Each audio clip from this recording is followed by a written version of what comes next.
آقا کی زندگی ان کے پاس تھی۔ اے مسلمانوں، آج پوری دنیا کے اندر جو مسلمان ذلیل ہو رہے ہیں، مسلمان رسوا ہو رہے ہیں، مسلمان خوار ہو رہے ہیں، مسلمانوں کو حقارت کی نگاہوں سے دیکھا جا رہا ہے، مسلمانوں کو حقیر و فقیر سمجھا جا رہا ہے، جب کوئی چاہتا ہے مسلمانوں کے سلسلے میں برا بھلا کہہ دیتا ہے، مسلمانوں کے مذہب کو نشانہ بنا دیتا ہے، مسلمانوں کی کتاب کو نشانہ بنا دیتا ہے، مسلمانوں کی کتاب کو نشانہ بنا دیتا ہے، مسلمانوں کے نبی کو نشانہ بنا دیتا ہے، برا بھلا کہہ دیا جاتا ہے۔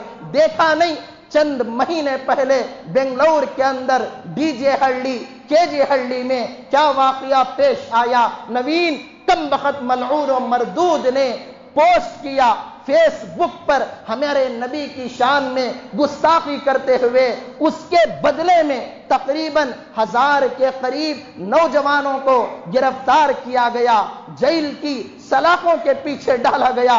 ان کی ماؤں کا کیا حال ہے، ان کی بیویوں کا کیا حال ہے، ان کی بہنوں کا کیا حال ہے، ان کی بیٹیوں کا کیا حال ہے، ان کے گھروں میں کیا گزر رہا ہے، ان کے دلوں پر کیا بیت رہی ہے، ان کے اوپر کیا قیامت ٹوٹ رہی ہے، کسی کو معلوم ہے۔ لیکن وہ نوین کمار، وہ ملعون، وہ مردود ابھی چند دن پہلے جیل سے رہا کر دیا گیا، آزاد گھوم رہا ہے، نبی کی شان میں گستاخی کرنے والا۔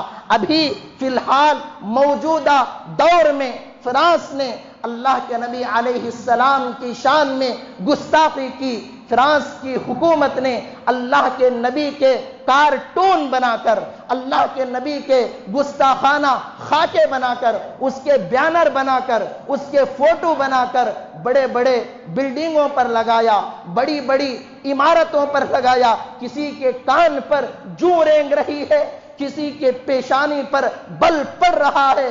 آخر یہ نبی کی شان میں گستاخیاں، قرآن پاک کی شان میں گستاخیاں، صحابہ کی شان میں گستاخیاں، بزرگوں کی شان میں گستاخیاں، مسلم پرسنل لا بورڈ پر حملہ، ہمارے مساجد پر حملہ، ہمارے مدارس پر حملہ، ہمارے برقعے پر حملہ، ہمارے حجاب پر حملہ، ہماری ٹوپی پر حملہ، ہماری داڑھی پر حملہ، ہمارے جھبے پر حملہ، ہمارے شعائر پر حملہ۔ آخر یہ کیوں ہو رہا ہے؟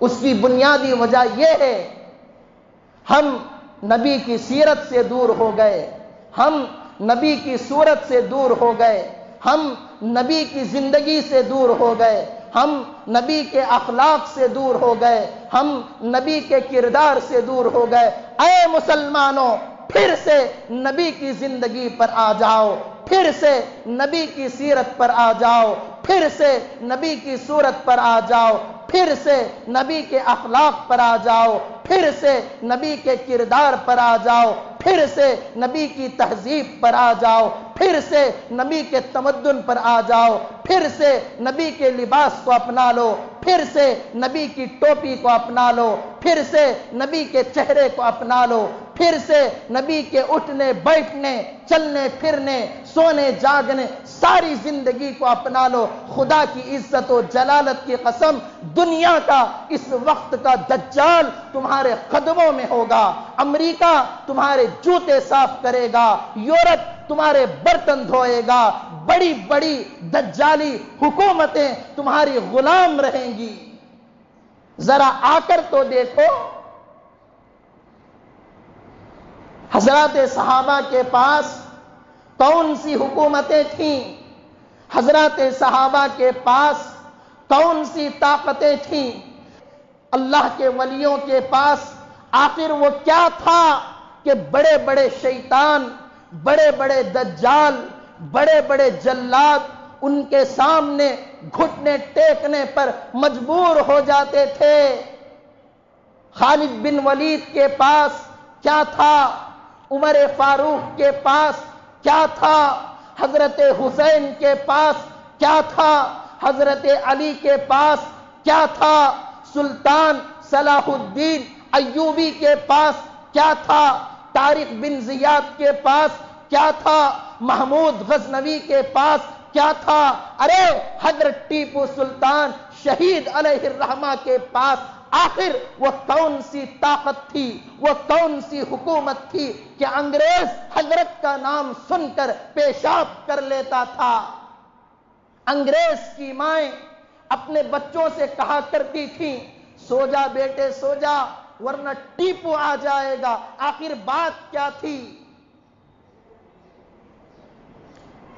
کہ ان کے پاس دنیا کے ہتھیار، دنیا کی طاقتیں، حکومتیں نہیں تھیں، وہ تو اگر تھیں بھی تو ان کی نظروں میں اس کا کوئی مقام نہیں تھا۔ اللہ کے نبی کی سیرت کا پاور ان کے پاس تھا، اللہ کے نبی کی زندگی کا پاور ان کے پاس تھا۔